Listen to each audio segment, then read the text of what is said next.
Hello, YouTube. This is Mahadeva the Thunder Wizard. Today, hopefully I can narrow down what is really going on with your current state of mind.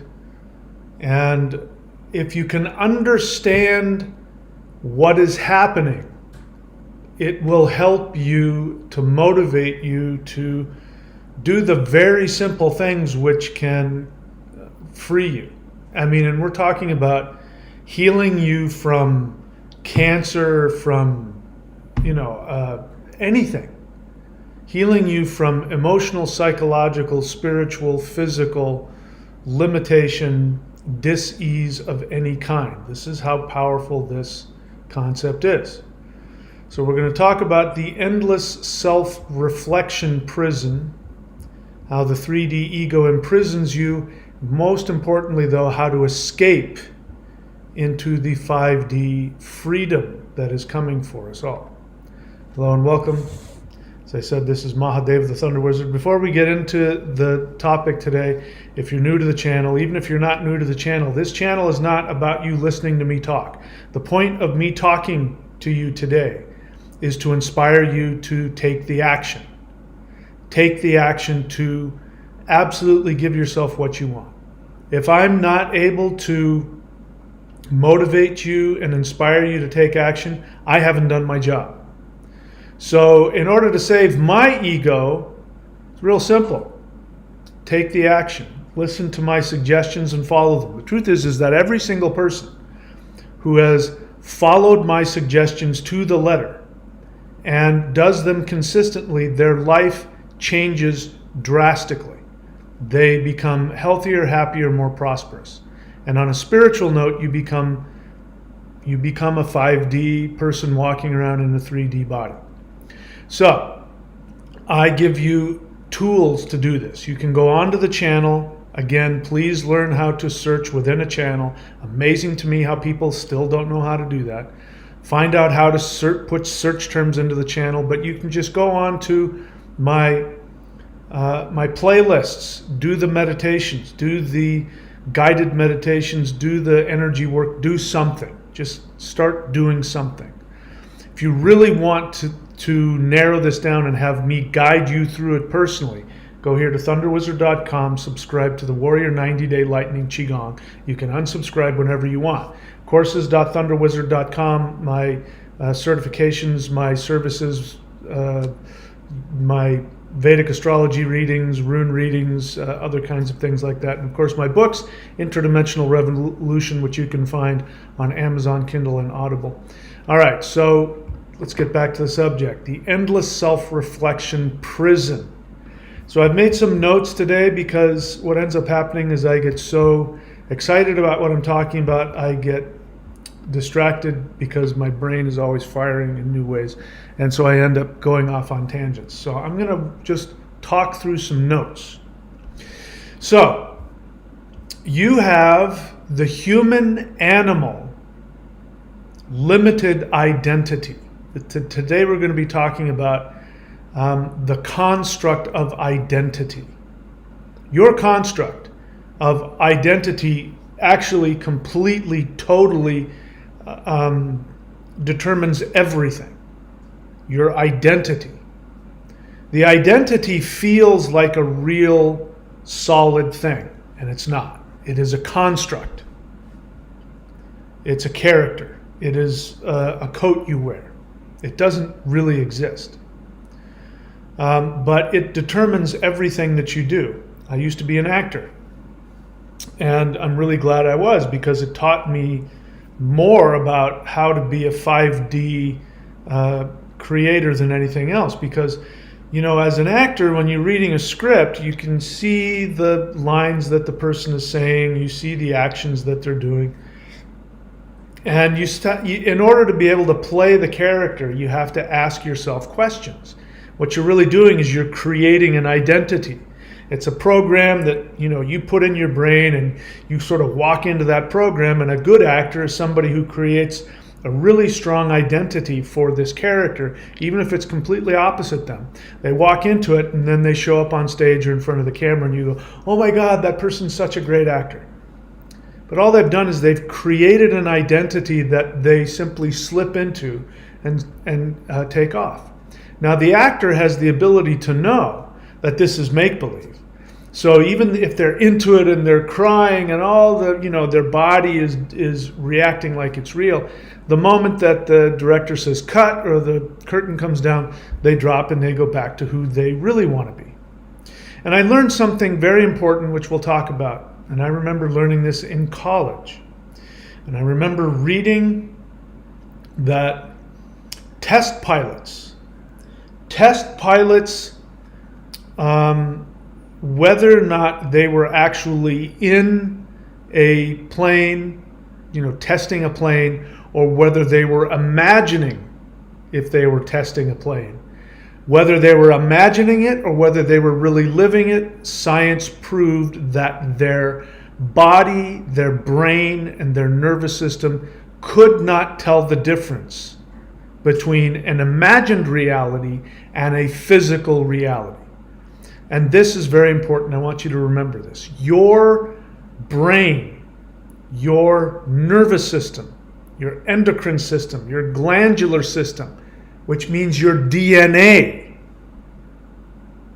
Your DNA does not know the difference between an imagined reality and a real one. And the reason why I'm telling you this is because your identity is an imagined construct.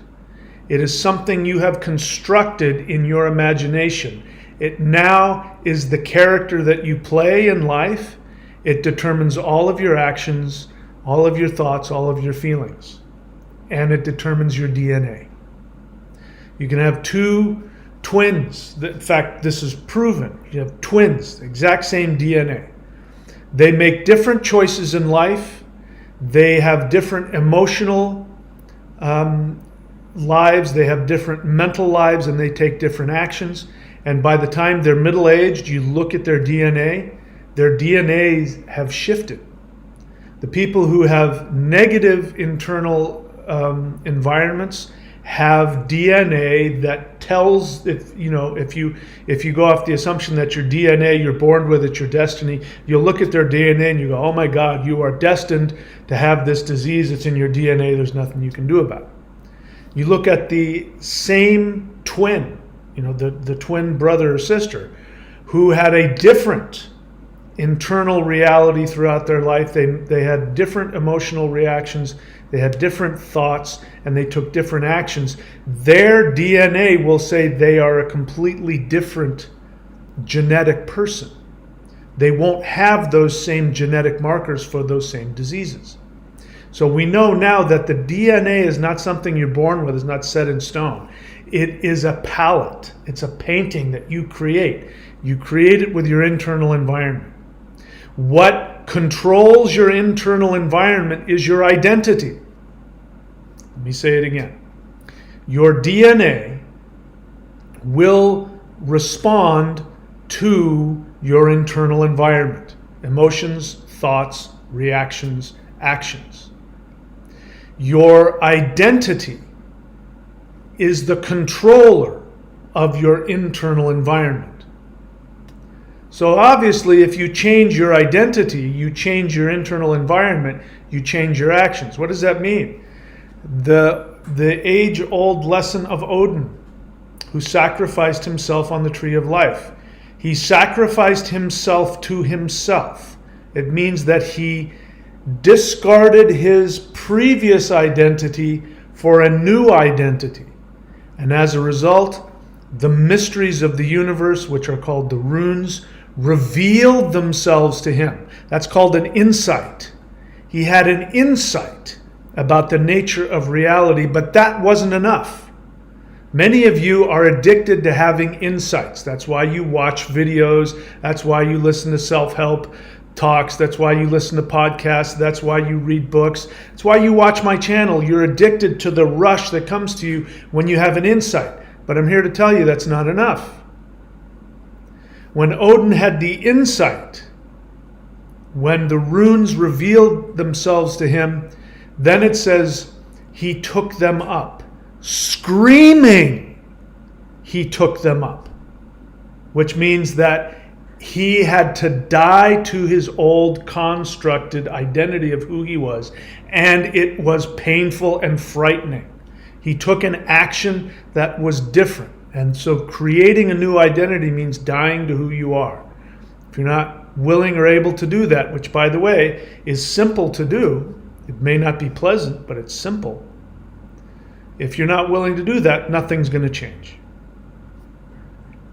So, we are talking about the human animal limited identity, the 3D animal identity, and the human spiritual infinite identity. These are two different identities. You get to pick one. So as I said, the human identity is a psychological construct that defines how we act. By the way, I'm seeing questions light up. You guys haven't even listened. I've barely gotten through the introduction. I've barely gotten through the introduction. So listen to what I have to say before you start writing questions, is my suggestion. The human identity is a psychological construct that defines how we act. Your identity defines the actions that you take. Your identity is a construct of the mind. And it determines how you will act in order to preserve your existence. All right, so why do we create an identity?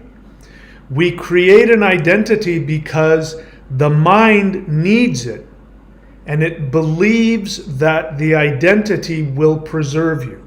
So your past life experiences combined with your early childhood experiences, what ends up happening is the mind starts to create an identity that says, I am this, I am that, I do this, I am good, I am bad, whatever it is. You create this identity because your mind is trying to figure out, it's trying to create a program that will preserve your life. If you grow up in a loving home, your mother, if she is not destroyed inside or damaged herself, what she will do is she will reward you every time you have an experience. You cry, she will hug you and kiss you. It's a reward. You laugh, she will hug you and kiss you. It's a reward. You poop your pants, she'll reward you. You eat your food, she'll reward you. You say a word, you don't say a word, you sleep, you wake up, whatever it is that you're doing, which is you responding and having a feeling. She will reward you every time that happens.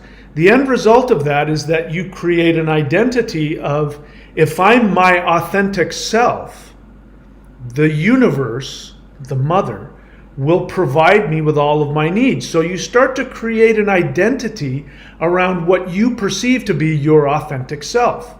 You learn how to have boundaries. You learn how to speak your mind. You learn how to nurture others. You learn how to allow other people to love you. You learn how not to take other people's criticisms and feelings and judgments personally. You get your feelings hurt, but as a little kid you cried and mommy gave you a hug and patted you on the back. You said to mom, I hate you, mommy, you didn't give me a cookie. And she says, I know, I still love you. So when you're an adult and people attack you and they criticize you, you say to yourself, wow, that really hurts. I really like that person. But you know what? I know who I am and it doesn't bother me. So your identity is created to preserve your life and you learn how to go healthy. Now, if you're born in a tragic, traumatic childhood where your parents do not reward you for your authentic feelings and experiences, then what ends up happening is that you end up seeking to demand that the world pay attention to you. So you become loud and obnoxious, or you become the opposite of that. You become withdrawn and you run away, whatever it is.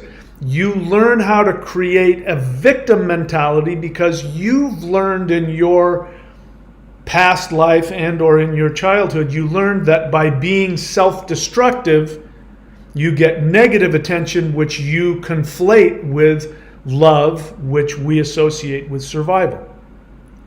So if you've created a dysfunctional identity that isn't operating from your authentic self, then what ends up happening is you then create an identity that dictates your actions in a self-destructive and or destructive to other people.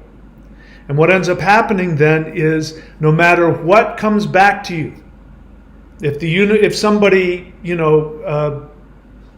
buys into and co-signs your craziness in the hopes it'll calm you down, you think, I'm doing what I'm supposed to do. So you keep acting out negatively.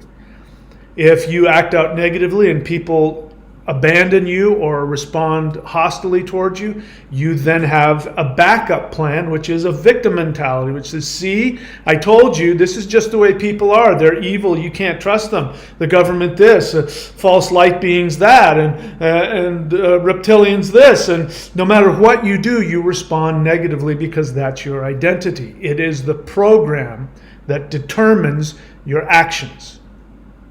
So you have the mind, which wants to respond to your internal identity, which is a complete construct, but you don't know that. You think it is you. You think it is your life. So you protect it. The thing about the identity is, in the 3D, we protect the identity because we believe it'll keep us alive.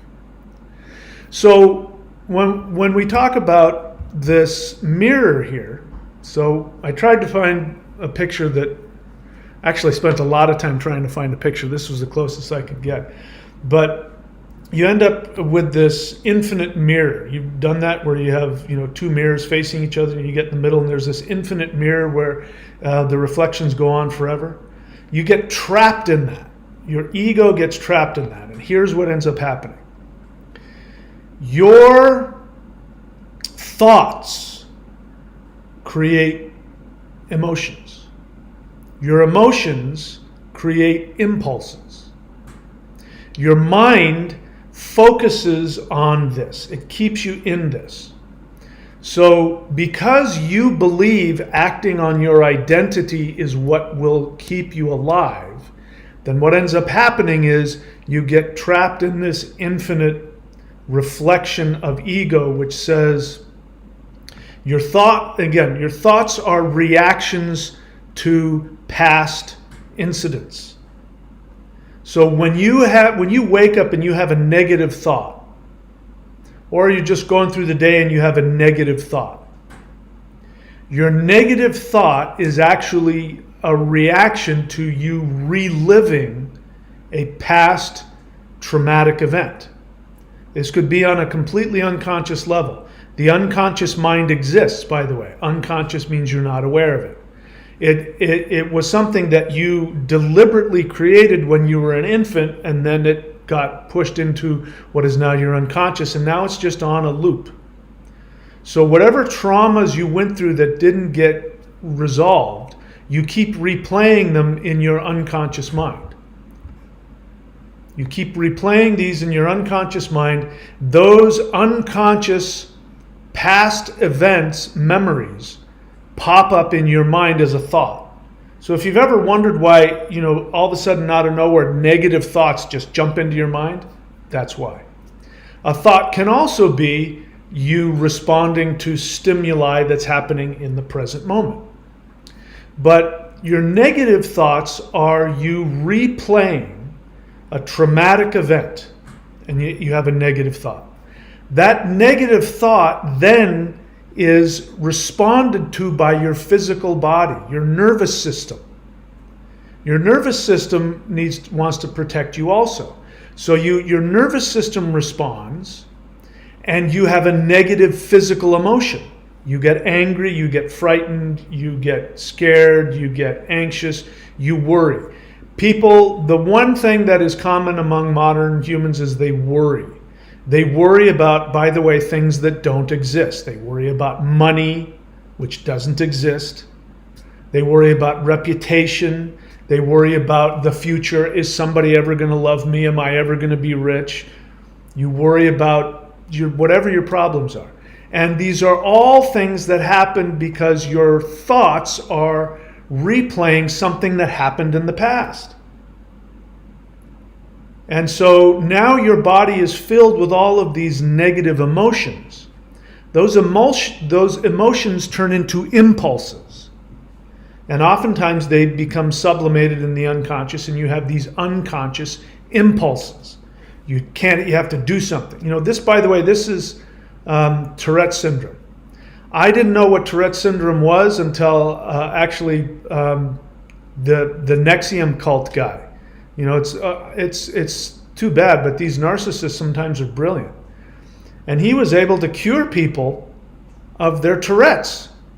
And when you listen to these people who cured themselves of Tourette's, what they realized is that the tics that they felt they couldn't help were actually extremely strong physical impulses that they actually had the choice to choose to do or not to do. But they first had to get comfortable with themselves enough to tolerate the impulse and not act on it.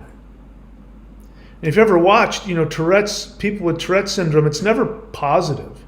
You never see somebody with Tourette syndrome go, "I love you. You're a beautiful person." They always say, "F you," and, N-word this, and, and then they'll punch themselves in the face, and they'll chomp their teeth really hard, and they'll, slap themselves, and what they'll tell you is, "I can't help myself. It's an impulse I can't resist." But the truth is, it is. They just haven't learned to tolerate being uncomfortable, having an uncomfortable impulse. They also, have to learn how to love themselves on a level where that internal response of negative thought, negative feeling, negative impulse, they have to learn how to manage that as well, and that has to do with self-love. All right, so I am getting off of my notes here. But so, your identity is a construct of the mind that determines how you will act in order to preserve your existence. Your body, your physical body, will adapt to your chosen identity. You choose your identity. You don't think you do, but you do.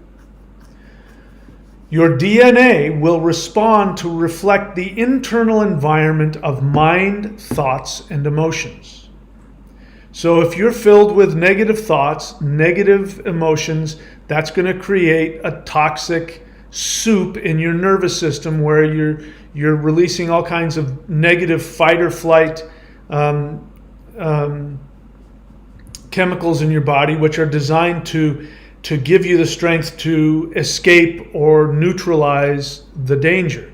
But when you're sitting in your car in traffic and you're going to work and you're worried about money, your body thinks that your physical survival is in peril, and it's giving you all of these negative emotions, and these negative cortisol and everything else is flowing through your body in the hopes that you will immediately solve the problem. But because your problem is not a real problem, money doesn't exist, reputation is an idea, these wanting to be loved, wanting to be a good person, these are all ideas.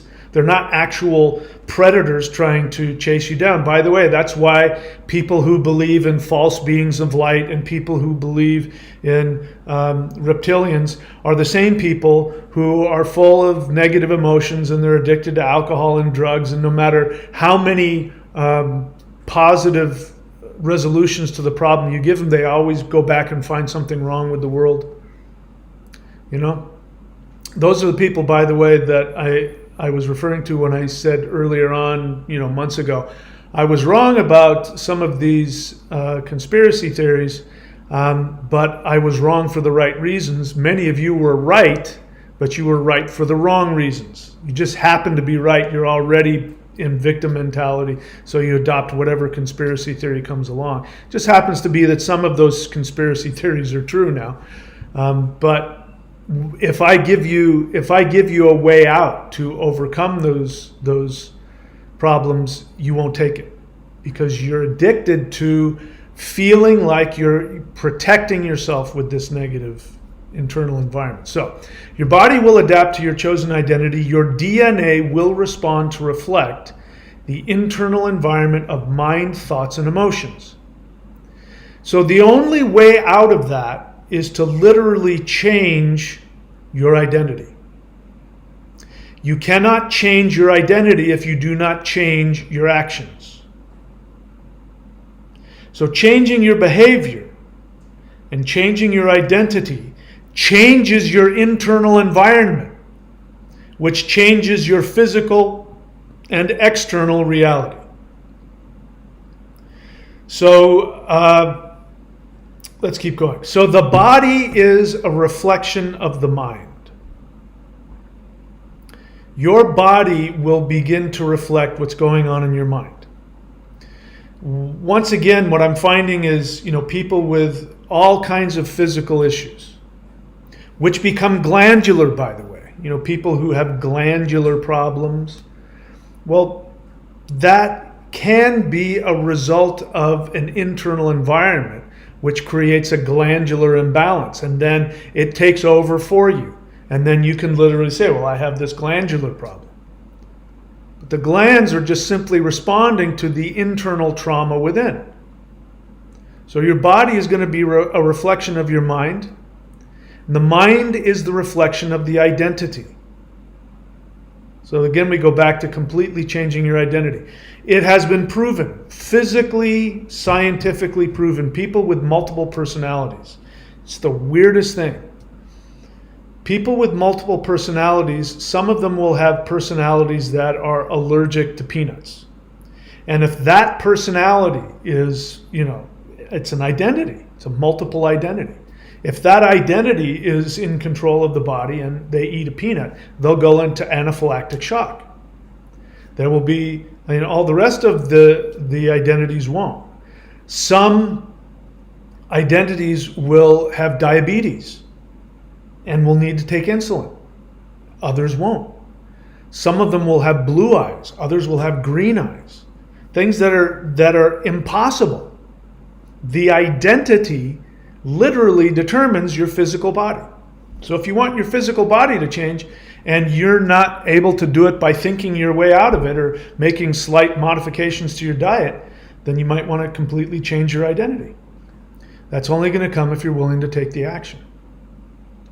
Now let's get back to the idea of your animal identity versus your spiritual identity. The Hopis have said that we are going through a shift where we're going from the age of the animal to the age of the human being. The age of the animal means any being that lives to simply survive physically is an animal. So animals live to eat, they live to procreate, they either fight or they run away. They either want to have sex with it, they want to eat it. You know what I mean? They're just animals. So human beings, if you're living your life just for money, you're an animal. If you're living your life to be part of the crowd, to have people love you, you're an animal. If you're living your life trying to avoid negativity, you're an animal. So most people are spending their time worrying about things that don't exist, like money, which is about being part of the collective. You're an animal. You're wanting fame, you're wanting control, you're wanting dominance. That's an animal trait. So you think that your survival will come from whatever it is that you're focused on. And since you on an unconscious level believe that your existence depends on how much money you have, how much fame you have, how much reputation you have, whether or not mommy and daddy love you, whether, whatever. Since that is what drives you, you have an animal identity. Doesn't matter how smart you are, you're an animal. The identity of a human being means that an individual is number one, aware of their authentic self.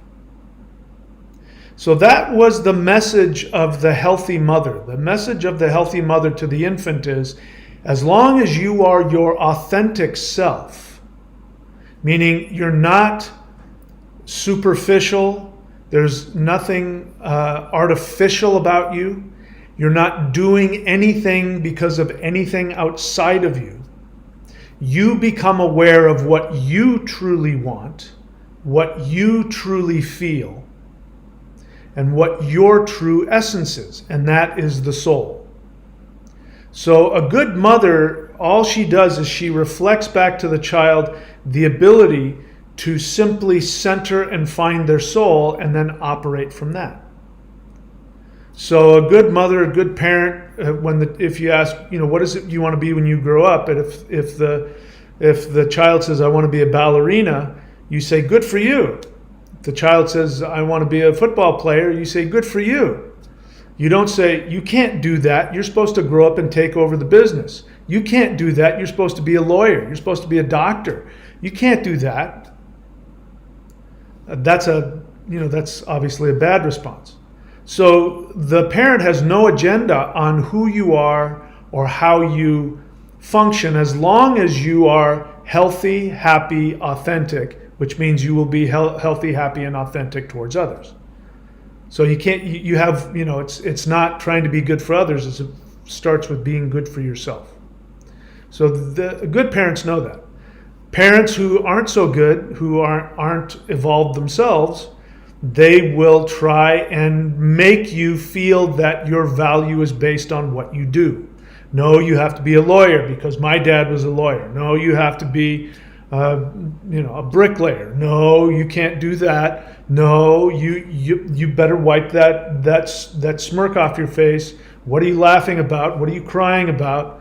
You better make me happy. Your worth comes in making me happy. So that's the negative response. So their identity is created completely about other people. If I make other people happy, I'll be okay. I'll be safe. And they never find their authentic self. So in order to find your authentic self, you must be in a place where you're able to know what it is you truly want, and then to act on that. When you're able to do that, that is the first requirement for being a human being. That's just the beginning. Because then what ends up happening is, to be a human being means that you go out of the third dimension, which is simply reacting to your external environment. So the third dimension is an animal reacting to their external environment. A fifth dimensional being, a true human being, Man, a reflector of the spirit. To be a true human being means that now that you authentically know who you are and what you want, now you can go into the quantum field in the fifth dimension. And in the fifth dimension, you don't react to reality, you create it. So you're never worried about the future. The future hasn't happened yet. If you are worried about the future, it means that you are having a negative thought, which is a mental reaction to a past event, and you're projecting that past event into the future. Not being able to pay rent, not being able to find love, not being able to be, approved by your boss at work, not being able to do whatever it is. That's a past event. You worry about that. You have evidence coming to you, which is a stimulus coming to you in the third dimension physical reality, which pushes those buttons, and you have the negative thought, oh my God, I got to pay rent. Oh my God, I got to find somebody to love me. Oh my God, I have to do this. And then the negative thought goes through, you worry, you create negative emotions because your nervous system goes, I have to protect you. Where is the grizzly bear that's coming to get you? There isn't one. What are we afraid of? We're afraid of this thing called money. Oh my God, we'll die if we don't have money? Oh my God. And then your nervous system starts flipping out, and then you start having these impulses. Your impulses could be to work yourself to death and not sleep. Your impulses could be, I can't deal with this, I need to drink. It could be, I want to put something here, I want to watch porn, I'm going to go find somebody and live with a rich man. Your impulses drive you to go do something based on this negative internal environment. So the human being doesn't respond to those. The human being if they have those negative thoughts and those negative feelings, they acknowledge them. If they're doing something like 12-step work, they go and they say, where is this coming from? So that they can learn to tolerate the feeling without feeling the impulse to act on it. This is, by the way, everything that happens in Alcoholics Anonymous, Narcotics Anonymous. You know, the alcoholic knows if he drinks, he's going to die. So the first thing he has to learn is how to tolerate the overwhelming impulse to drink and not do it. This is, this is why 12-step works really well for people who are about to die. And this is why the average person won't work the 12 steps, because they're not on death's door. But that's the main thing. The first thing that happens is you learn how to tolerate your impulses and take different actions. It's the most important lesson I ever learned in life. So whether you have an animal identity or a human identity, it's going to determine how you act, which will create a resonant frequency, which will determine your reality. So we talk about this 5D shift that's coming, but the truth is 5D is here now. How do we know that? Because there are beings in the fifth dimension who interact with us. I've interacted with them. So the fifth dimension isn't something that's yet to be created. It's already there. Your resonant frequency determines whether you're in the third or the fifth dimension. So changing your frequency is based on changing your identity. If you change your identity and you act in accordance with that identity, your resonant frequency will shift up to that level. Now, when the mind is constantly reflecting on past traumas, which are again perceived threats to personal or physical survival. Bear in mind, you can't tell the difference between a physical threat and a personal threat. Somebody's opinion.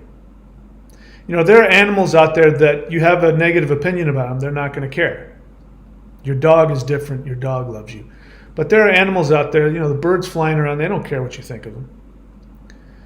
Because it doesn't mean anything to their physical survival. But we have come to believe, because we are, we're social animals, we've come to believe that other people's opinions have the ability to destroy us. We've also come to believe that our opinions of others have the ability to destroy them. Little kids sometimes feel this way. And the Bible, as it turns out, Jesus, extremely codependent. One of the most codependent things Jesus supposedly never existed, but what he supposedly said was that if you have hate in your heart, you've already committed murder, which means he wants you to feel so guilty for your internal negative thoughts that you will feel as though you've killed somebody. The 10 Commandments, you're not allowed to even have a lustful thought for your neighbor's wife. You have a physical response, a sexual desire comes up, you see your neighbor's wife, and all of a sudden you've committed a mortal sin just because you had a feeling. Your feelings can't hurt anybody if you don't act on them. And you don't have to respond to impulses and feelings that come up. So, let's see, where was it? So in the third dimension, as an animal, all you do is you respond and you react to your thoughts, which again are reactions to memories. Your feelings, which are responses to your thoughts. And as long as you spend your time creating an identity based on that, then you will stay in this mirror. Because here's what happens. Because you are programmed to live in the past and not in the present, because that's the only options you have in the 3D are to live in the past or the present. Since the present is really just a memory, every time that you think you're in this moment, it's actually a memory of what just happened a nanosecond ago. So you're living in the past all the time if you're in the third dimension. And so you wake up in the morning, and the first thing that happens is a thought comes to your mind. Oh my God, money. Oh my God, this. You had a bad dream. Oh my God, I had a bad dream. So a negative thought will come up, which is a response to an old memory about survival. And then what ends up happening is you have a negative feeling. A negative feeling will pop up. Now, you will then most likely grab your phone and you will open up your email, because the email grounds you into what you believe is your identity, the people in your life. You have neural networks in your brain for every single person, every single place, every single relationship. This, by the way, is why people in the past used to become monks and go live up in the mountains by themselves, so that they wouldn't create these neural networks that have memories attached to them, which would then, create feelings and reactions in them. They wanted to be in the fifth dimension, so they would get rid of all of those things that would distract them. You wake up in the morning, you have a negative thought, which creates a negative feeling. Lots of times your negative thoughts are unconscious, you're not aware of it, so you just wake up with a negative feeling. First thing you do is you pick up your phone, you look at your email, you look at your Twitter, you look at your social media, because it grounds you.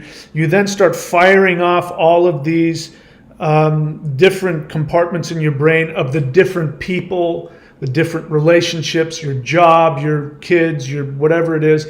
And now you've created your identity. Your identity comes back online. I am a mom of 3. It's just amazing. It's amazing to me when I listen to people talk. They will talk about their identity as though it's a real thing. I'm in IT. That's what they do for work. I'm in IT. I'm in sales, as though it means something. I have a career in sales. Their identity is what they do for work. That's not your identity. That's what you do. That's like saying, I could say the same thing. I defecate. My identity is about defecate. Well, everybody does it. Doesn't mean that's who you are. That's just something you do. You know what I mean? So you wake up in the morning, you have a negative feeling. In order to deal with that negative feeling, you ground yourself by reminding yourself of all the things and the people that you have in your life, and then you have thoughts about them, your current relationship, your job, your money situation. And those create responses from your nervous system, which create emotions. Now you have, and you don't like the feeling, but it's much more comfortable than not having an identity.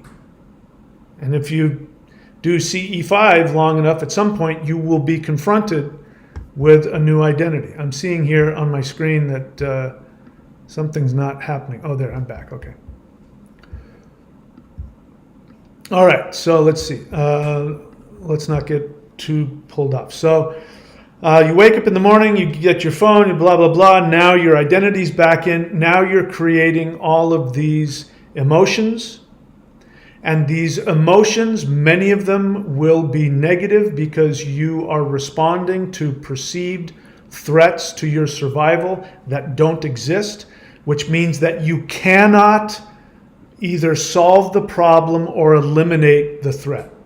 And then you end up having an internal toxic environment because your body is releasing cortisol and adrenaline. And that's why you go drink coffee, because you're already burnt out from all the adrenaline your body's creating because you're flipping out about money and reputation. I mean, people live their whole life this way and they have no idea that they're in a constant state of trauma.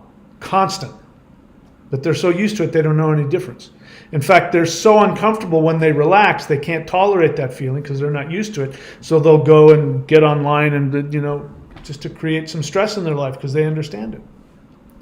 So the internal chemicals that have been released because of the emotions, because of the thoughts, that then will create an internal environment which will then be reflected in your physical body. Your body the health issues will be a direct response to that. And your external environment. You'll create an external environment of toxicity, chaos, lack of love, lack of money, whatever it is. You'll create that as a result of it's reflecting your internal environment. So we go back here, and here's this guy. He keeps looking at himself, trying to fix himself in the 3D, responding to every thought that keeps reflecting back to him.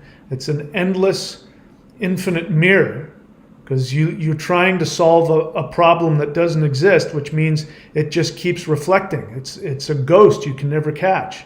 You can never find enough money. You can never find enough love. You can never find enough fame. You can never find enough, whatever it is that you're obsessed with. Mine happens to be surfboards. Never find enough surfboards. When the mind is constantly reflecting on past traumas, which are perceived threats to personal or physical survival, this triggers your survival impulse. The body responds to those perceived survival threats with negative emotions. The identity responds to thoughts and emotions based on its parameters. So, if your identity is that your worth comes from fixing people who are unhappy, you of course will seek out unhappy people, and then you'll complain about, why do I have all these narcissists in my life? Well, your value comes from fixing them. Healthy people bore you or threaten you or frighten you. Sick people, all of a sudden these feelings of love come up when you see a narcissistic person. Why do I fall in love with bad guys? Well, because it creates that, your identity is reflected back to you. You see the narcissistic bad boy on his chopper with his tattoos and whatever else, and you feel all this love for him because he is going to keep pressing and pushing those buttons. And you will see in his face, your identity is what I'm looking for. He'll go, oh, you're looking for me? You mean the person whose value comes from fixing others? Because that's who I am. I'm just a fixer. I'm an empath. Every time you hear somebody say, I'm an empath, that's what they mean. Anybody who identifies their identity as, I am an empath, I'm a super empath, I'm a heyoka. If they say that, it means that their identity is, my worth comes from fixing people who can't be fixed. And if I can't find an unfixable person, I have no value, and therefore I deserve to die. So literally they believe their value comes from fixing somebody who won't take their help and won't get fixed and won't ever love them.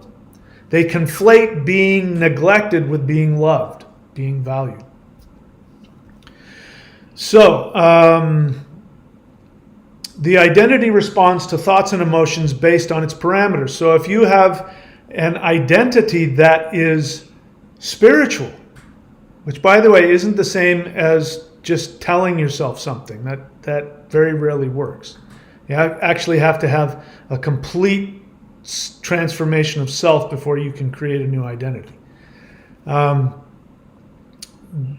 But if your parameters of identity are, I am somebody who I get along with people, I'm always successful, the universe always provides for me, I'm able to master things quickly, I enjoy life, nothing ever gets me down. If that's your identity, then you respond to thoughts and emotions based on that. A thought will come up based on a past trauma, and you will have a negative emotion, and you'll immediately go, you know what though? I'm perfectly capable of handling that. In fact, things always end up going my way. So, you know what? That's not a problem for me. You were born where your value comes from being a victim, being beaten down. Then when the problem comes up, you will end up in this infinite ego reflection of having a thought which stimulates a survival instinct in your nervous system, which creates a negative emotion, which releases a lot of negative hormones which are trying to get you to go solve the problem, but because the problem can't be solved because things like money and reputation are just made up concepts that don't have any physical reality, then you end up just back and forth, just creating and amplifying it until you have a breakdown or you get sick or you act out. And finally the internal pressure becomes so great, then you have an impulse to go act out and go to Vegas and spend all your money on hookers and gambling, or you go get drunk, or you go get loaded, or you burn your house down, or you have an affair with the drug addict down the street, or whatever, right? It's because this is going on and you can't get out of it, or you feel you can't get out of it. And the interesting part is I've been doing this, for myself, I've been doing this for over 40 years in terms of my own personal development. And I've been working with others almost as long as that. And what's interesting is that, people love me in the beginning. They're inspired by me in the beginning if they choose to work with me. And they want to work with me, and they'll take my direction for a little while, sometimes for years. But then at some point, the directions that I'm giving them, the suggestions that I'm giving them to do will take them so far out of their perceived identity, it'll feel like it's killing them. Their unconscious resistance will kick in, and they will either leave because they say they're bored or they're not getting anything out of it or I'm not learning anything, or they will act out destructively against themselves and destroy their life, and then they'll feel bad, and then they'll leave because they feel, all kinds of negative emotions. But the only thing that they didn't do is they didn't simply allow themselves the discomfort of going from their human identity, which they believe protects them. They falsely believe it protects them. Being in a state where they're in between identities and they feel like they're going to die at any moment. But if they chose to keep taking the positive actions based on their authentic self, they would then learn to expand into a new identity. And it would be frightening and painful and uncomfortable, but their life would start to get better. Then they would go through a period of, my life is really going good, but I feel really screwed up. And that's where my job comes in, where they come to me and they tell me all their feelings, and I go, let's look at your life. Are you happier? Yeah. Are you healthier? Yeah. Are you more prosperous? Yeah. And so who are you? Well, I guess I am this new person. And they realize what was going on. So when a new identity is introduced to the mind, even if this new identity is more powerful, prosperous, and happy than the current or past identity, the mind will perceive the new superior identity as a threat to the 3D body's physical survival. And then the 3D mind will resist the new identity, and the next thing you know, they're right back in this again. This is why the law of attraction doesn't work. Law of attraction doesn't work because it operates on some false assumptions. It starts the process, but because people don't have the tools to go into the new identity, before you know it, they're right back where they were. And so they need to go, and now I need to talk about insights. So there are many of you, maybe I said it earlier in the video. I either thought about it or I said it, I can't remember which. But there are many of you who are addicted to insights. Oh, that's so cool. Oh, that's so true. Oh, you know what? I realized my mom did this and my dad did that, so I've been responding to them. This is the problem with therapy. Now, I'm in therapy. But therapy without a spiritual path, therapy without 12 steps, you end up, a lot of times, people just having these really powerful insights that end up accomplishing nothing.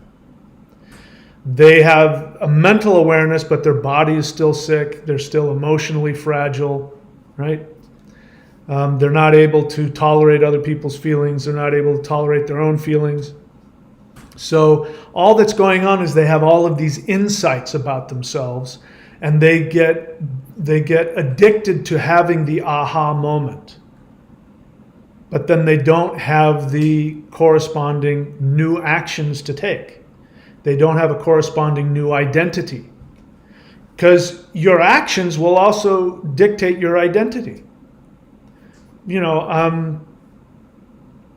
Anyway, I could come up with some examples, but if you do something enough, you start to identify with it. When I was a kid, I was the shortest kid in school up until I was 15 years old probably.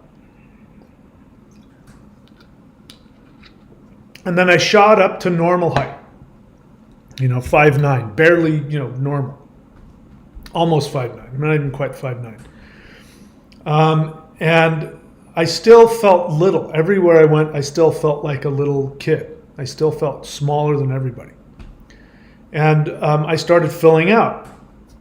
I was a late bloomer, so I started filling out. I started getting, my musculature started coming in, and I started exercising and surfing and things like that. And by the time I was in college, I was, when I was a kid, like when I was 14, I was 145 pounds, right? I was really skinny. And by the time I was in college, I had grown to 185 pounds. Back then when, you didn't have an ounce of fat on you. So 185 pounds at 5'9", with very little fat, that's pretty good. So then people started talking about, oh, Mike, who's Mike? That big guy. And I'd look around me for who were they talking about? Because my identity was being this short, skinny little kid. Of course, it didn't help that I had an older brother that constantly physically abused me and calls me names and things like that. But to this day, I sometimes still find myself. Now I've been in this body long enough now that I know that I'm not a little person anymore. But so my identity has shifted, and now I have an identity of a different body type than I did when I was little. So my actions, exercise and all of that changed my identity about my physical looks. So the actions that you take start to create a new identity about you, even if you're not comfortable with those actions. You start to identify with them. If you do it every single day, you start to identify, and that becomes who you are. So, the body will react with fear to the brand new identity and create negative feelings which trigger a defensive response. So if you start to become this new person, what'll happen is some people have different ways of responding. Some people flip out. Other people just start to come up with these intellectual ideas about why they need to do something different. This is what happens when people start a mantra, by the way, because a mantra goes in and messes with your identity as well. And so people will want to do every mantra that comes around. They want to do 6 mantras. I started that mantra you gave me, but I found another one online. Should I do that one?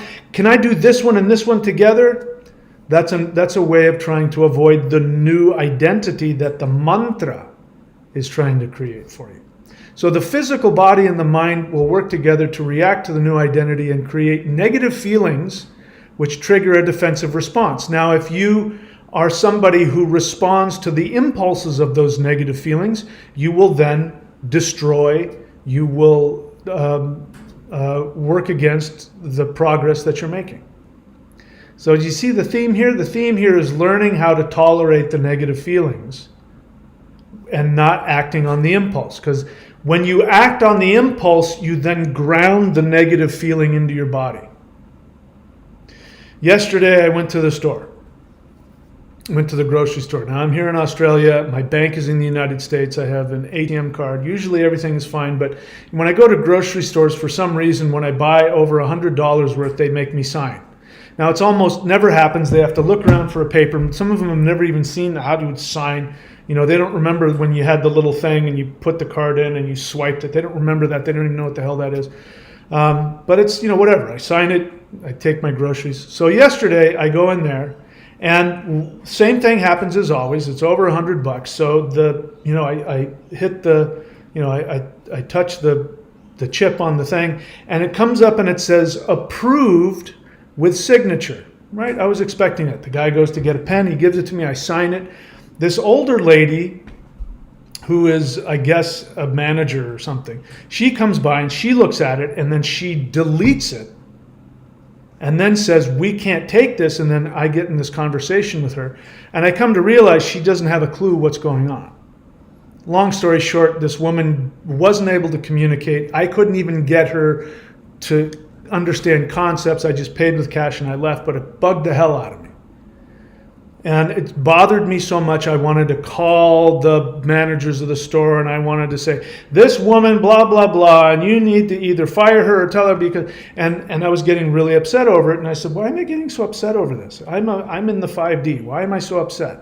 So what was happening is that I was starting to create one of these endless mirror things where I couldn't solve the problem in my head. So I did what I've learned how to do. I worked 12 steps and I worked an inventory. Very quickly, I looked at why I was resentful and I found out that I was having a fear response about money, because what it made me instinctively feel was that, oh my God, if I can't access my money in the States, then then everything's gonna fall apart, and then I start catastrophizing. Now this was happening on an unconscious level. Consciously, all I was thinking about was how stupid this woman was.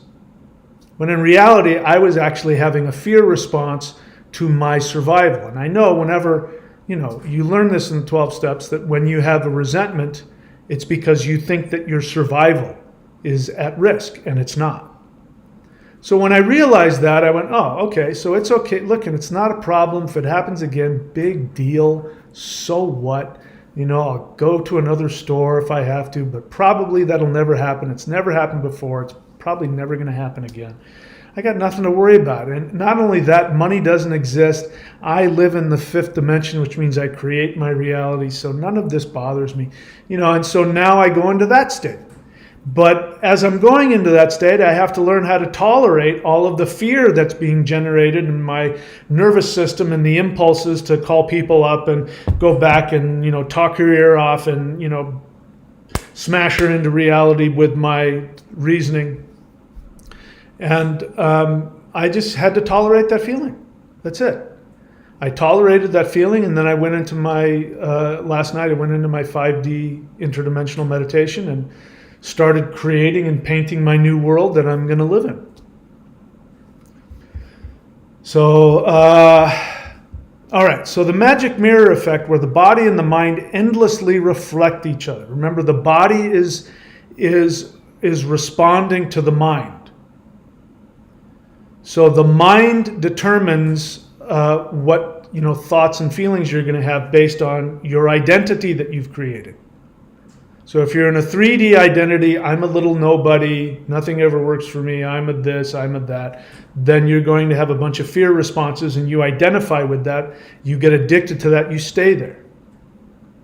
You create a healthy response, a 5D identity, which says, I'm an infinite deity, I create my reality, my 3D physical body is nothing more than the projection of my 5th dimensional mind.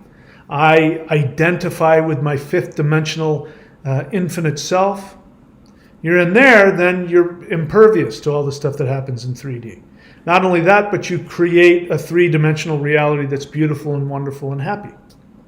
So it's all based on that. Your mind will respond to whatever identity you create and you choose to live in. So the body will react with fear to the new identity and create a negative feeling, which will trigger a defensive response. This creates a magic mirror effect where the body and mind endlessly reflect each other. Negative thoughts create negative feelings, which create negative thoughts, and then the body somaticizes or physicalizes the process and creates illness. So, how is illness created? You have your identity. You get wrapped up in your limited identity. If your identity is you're no good, your values based on how you look or what you do for others or how much money you have, that creates an identity. You then have problems you can't fix because money doesn't exist, reputation doesn't exist. So you can't solve those problems, which means that your nervous system is constantly creating negative emotions, and then your thoughts are responding to that, and then you're trapped in this magic mirror effect. You can't get out of it. And then the body will then physicalize that. And it'll come out in a disease. And sometimes it'll come out in a disease that you will say, if you go to the doctor, doctor will say, oh, well, this is a genetic thing. Oh, you're predisposed for this. Oh, you're predisposed for that. Oh, there's nothing we can do about that. The truth of the matter is there are people now, as I'm doing research, I'm glad that I've run into it. Dr. Joe Dispenza, my new hero. He's teaching people how to do basically interdimensional meditation. People are healing themselves of late stage cancer, healing themselves of blindness.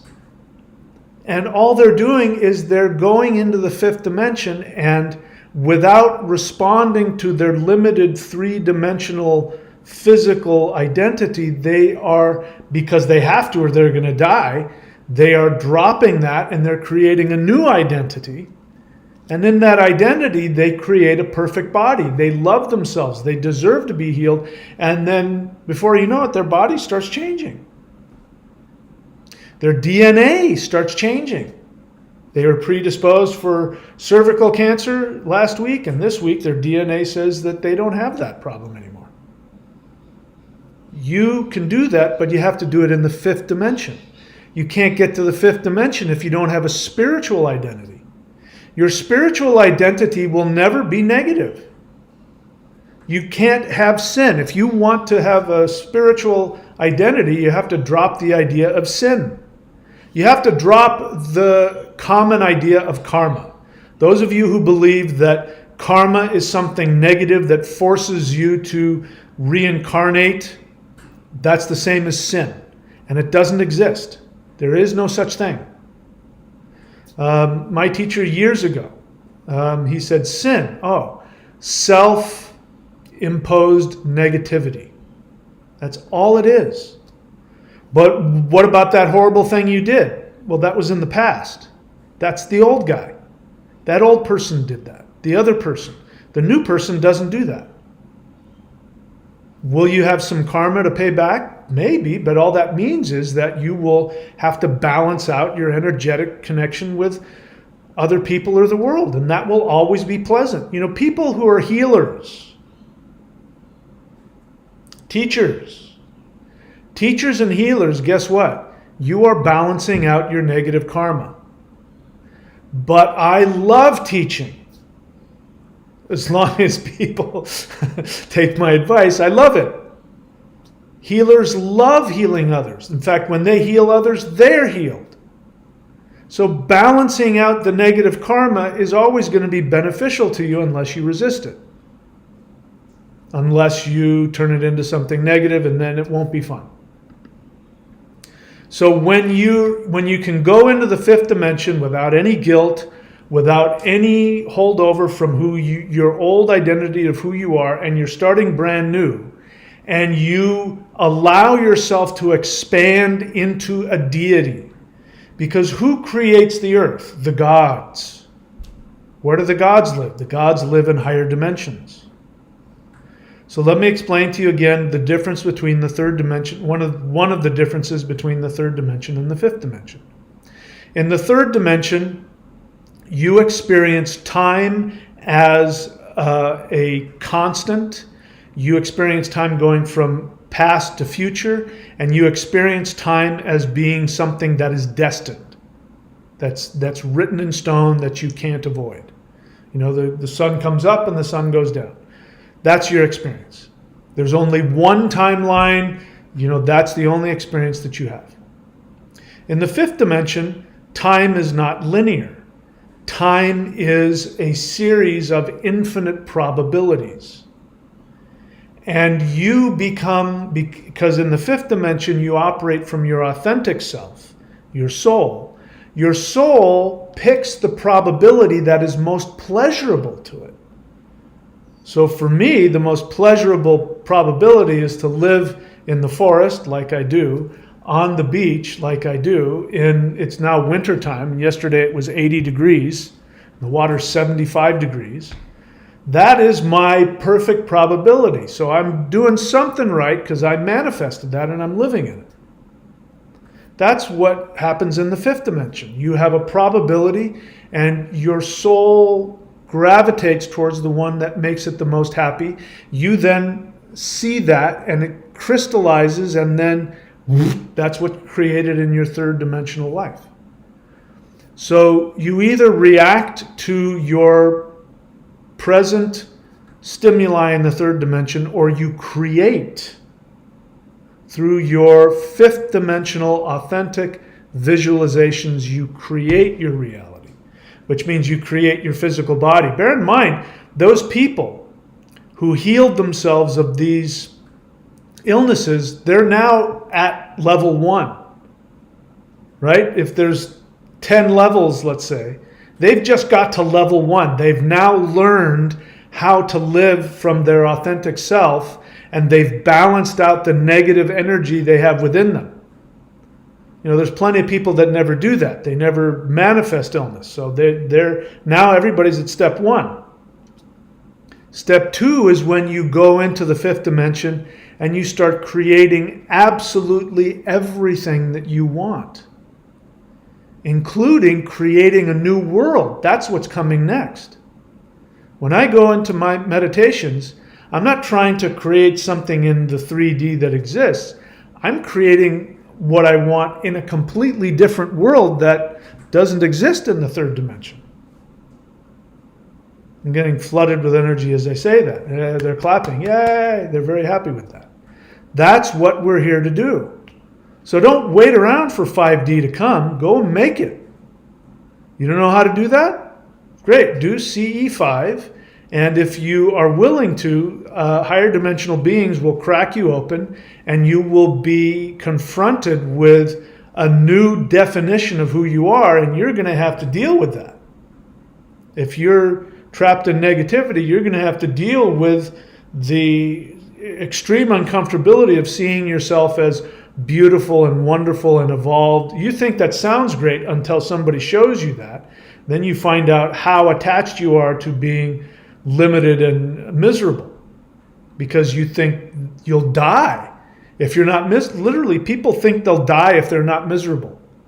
People die of diseases because they think, listen to the craziness of this, people die of cancer because they think if they got healed of cancer, it would kill them. That's how crazy that is. So at some point, we're going to start talking about how to bring in tools to shift to that, because the truth is, many of you, my experience of you is, or your identity is that you're so traumatized you're trapped in it. And those are the people, by the way, all those of you who are addicted to my channel but won't do any of the work, you're addicted to the aha moment. Oh, that's so deep what he just said. Well, I'm not ready to do the free meditations yet. I'm not ready to do any of the work, so I'm just going to keep listening to the wisdom, and then I'll finally get enough wisdom, and then it'll bubble over, and then you'll take action. And it doesn't work like that. There are people who spend their whole life addicted to self-help, but they don't do a damn thing to change. So those of you, and it's so much so people actually brag publicly. They'll put comments on the channel saying, I'm one of those people that don't do anything, but I just, I need the wisdom. And all that's happened is that person is just justifying their unwillingness to act differently because they don't want to go through the feeling of dying. That's why I know, I've said it. I can tell if you've done the work or not whenever you leave a comment. I can tell. I thought about making a requirement that you couldn't ask a question if you didn't start it with, here is the practice of yours that I'm doing and here's my question.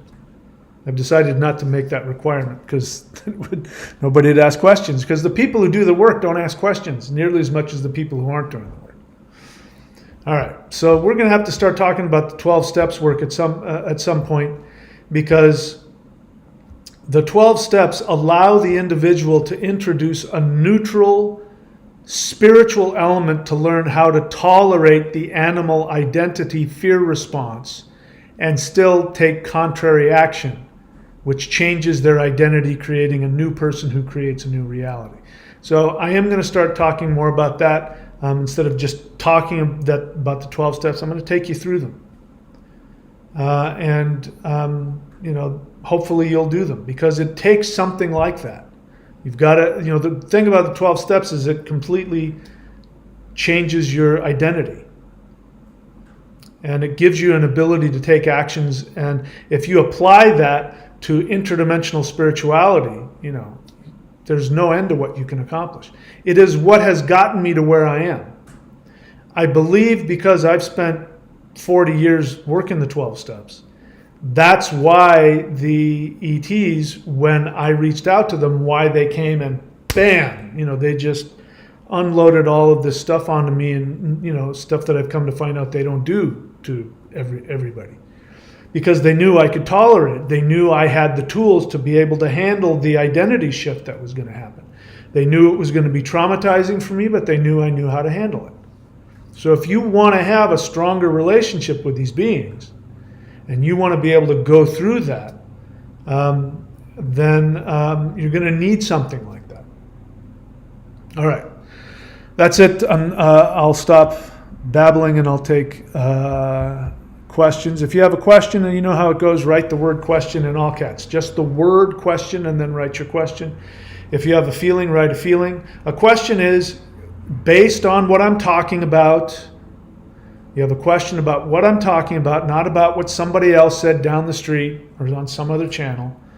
You're not sharing an opinion in the form of a question. You have an honest question you think I might have the answer to. Ask me that. Or share a feeling. A feeling includes an emotion. You have to at least write one emotion for it to qualify as a feeling. I don't want anything else. I just want those two things. All right. Max's comment question. I watched 23 minutes in hell. Max's comment, you're new to my channel. How many times have I said it? I don't respond to questions that say, what is your take on? You're talking about another video on another channel. Why are you distracting? You wrote that before I even said stop and wait and ask questions. I'm not going to talk about what somebody else said on some other channel, okay? Stay on topic here, all right? So that's not the kind of question I want to answer. Question, vincent.thunderwizard.com. Are you able to see my message above? No. I'm not sure if they're being blocked or getting through. If you wrote some kind of, if you put a link, it'll get blocked. So, but no, I didn't see it. Whatever it was, it didn't come through. Lightbringer, honest feeling. I feel the Kundalini, and by the way, Vincent.thunderwizard.com, I'm assuming you're promoting your book. He's got a book he just wrote on Vedic astrology, and his website is Vincent.thunderwizard.com. I wrote a foreword or something to it. So go get it. It's a great book. Lightbringer, honest feeling. I feel the Kundalini activating as a result of doing the Hool breath regularly. I know. See? I feel more energetic and grounded. I feel like I should go to a Hindu temple for more instruction. Great. Go for it. I think that's a great idea. Although you could work with me. I actually teach a lot more than that, but if you want to go to a Hindu temple, that's fine.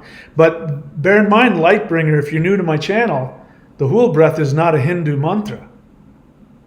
The Rishi, the person who saw that mantra, is yours truly.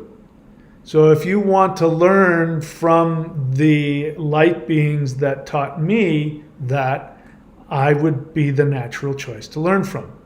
Having said that, I'm okay with you going to a Hindu temple, but don't go there thinking they're going to know anything about the Hool breath. They won't know anything. They've never heard it. They don't know what it is. Lightbringer question, how can one begin to work with the Nagas? Well, Lightbringer, why don't you worry about what's right in front of you? You mentioned the Hool breath. So I've told you the tradition that's come from. This is the only place you're going to find the tradition. It came through me. So spend more time on my channel learning the things that I teach. I am taught by Nagas. So if you want to begin to work with the Nagas, learn from somebody who has created traditions, who's been given downloads from Nagas. That would be my response to that. Schmirk question. Should we work on each trauma and created ego limitation and individually with meditation and TRE? I don't know what that is. Why do you guys keep bringing up stuff I don't know anything about? What does TRE mean? Or aim to dissolve the ego as a whole through self-inquiry? Well, Schmirk, here's my question to you. What practices of mine are you doing? Do you notice that people who are doing my practices aren't asking any questions? Do you want to know why? Because the practice is answering all of the questions for them. So if you have all these questions, it tells me you don't have a tradition to work with. You're now looking at a specific tradition. I have more practices, meditations on this channel than you're going to find anywhere. I mean, this channel is a library for that. So to answer your question about should we work on each trauma individually, well, why don't you start with one? You're trying to figure out the whole landscape. Should we work on each one? Well, how many? 100, 1,000? You're doing the exact opposite of what we're talking about. You're in the future already, trying to figure out how the whole thing works instead of being in the moment with what is the one trauma that is affecting you right now. Be conscious and aware in this moment of what's happening right now. Why don't you start with one? It's only one step at a time. And get a teacher. If you have a teacher, follow their instruction. If you don't have a teacher, subscribe or do my practices or something. But everybody should learn how to discipline themselves. Discipline means I do the Hool breath 10 minutes a day every day. It means I do the Awakening the Immortals for 20 minutes a day, 5 times a week. It means that I do the 90-day challenge and I simply press play and I do what Thunder Wizard is doing and I do exactly what he's doing and I do that every morning. Have a discipline. It's the repetitive discipline of doing something. And guess what? The 20 questions that you have, the more you do the discipline, the questions will start to disappear. And then your questions will start to have value because then you'll have one question. You go, when I'm doing the Hool breath, should I have my hands like this or should it be like this? You have a very specific question, I can answer it right away. When I do the Hool breath, I have this feeling comes up about this. It's a very specific question. New people come in and say, like the other, there's the guy down the street said this. What are your thoughts on the encyclopedia? I can't, that would drive me crazy. I'd have to look at every single entry in the encyclopedia and have a thought about it. But when people have that kind of general question about that would take me hours to respond to, it means that you don't really have a question. It means you're just overwhelmed by the whole process, everything about it. And so you're going to try and figure the whole thing out. And you start with one thing at a time. You know, when you walk somewhere, you worry about one foot in front of the other. Roger that. I don't know if you're new to the channel, but you know how this works. If you have a question, write the word question.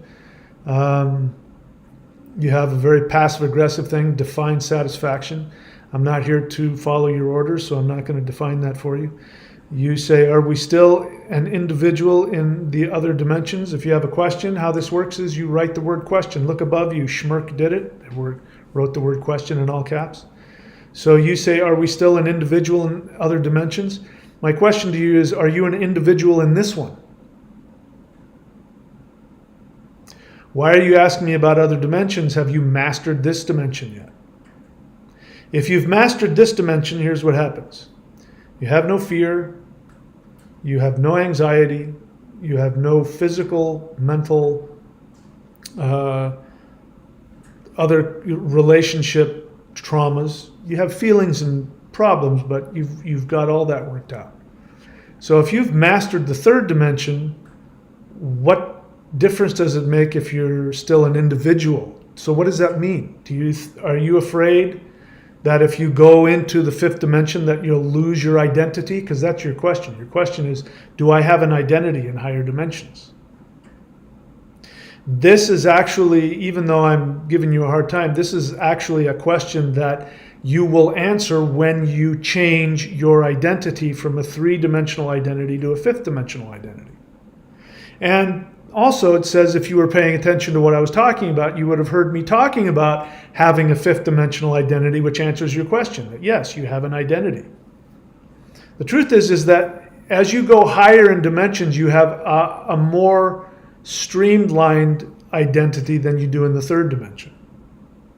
People in the third dimension don't have a clear identity of themselves at all.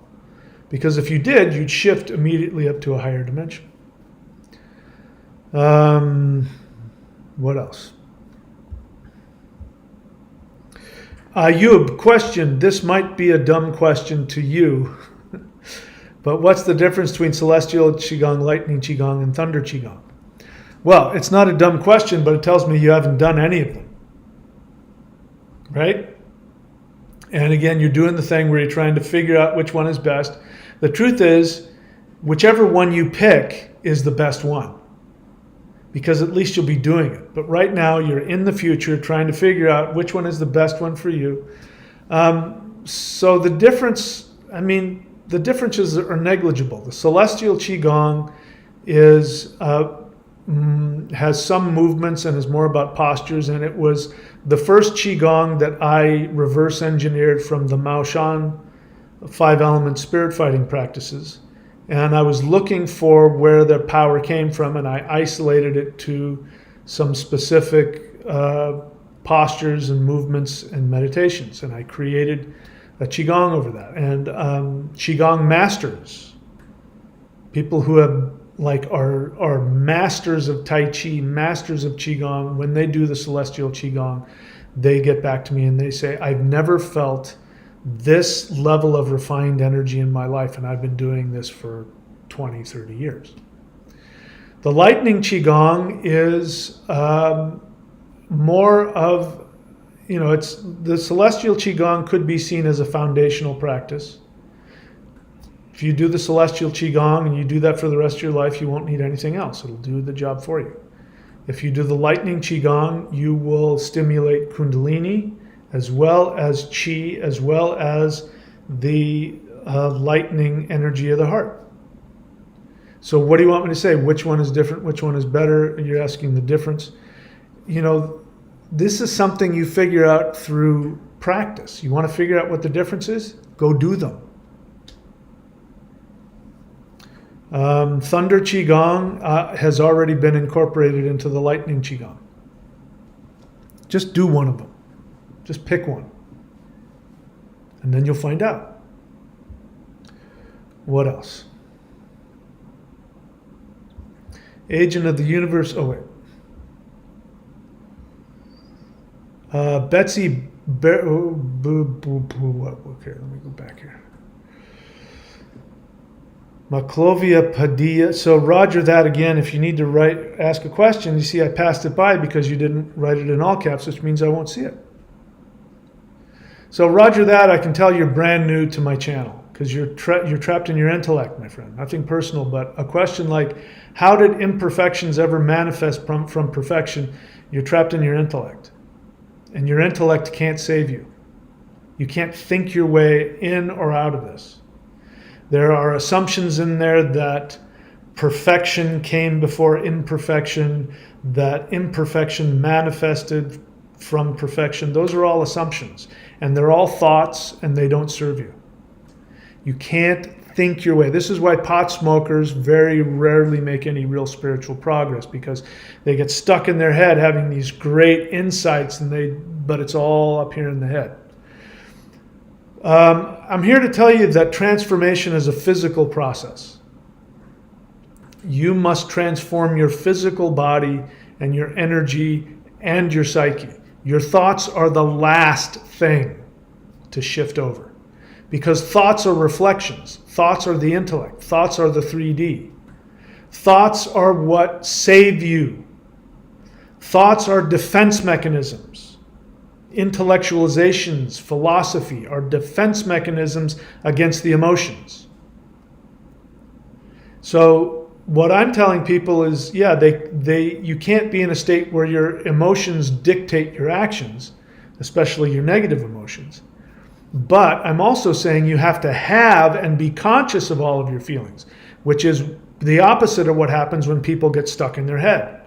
People get stuck in their head and they can spend hours thinking about, well, if imperfections manifested from the perfect, then that means that takes you out of your feelings, which are frightening to you. And it gives you a feeling of control, because thought is about controlling, or having the feeling of controlling the third dimension.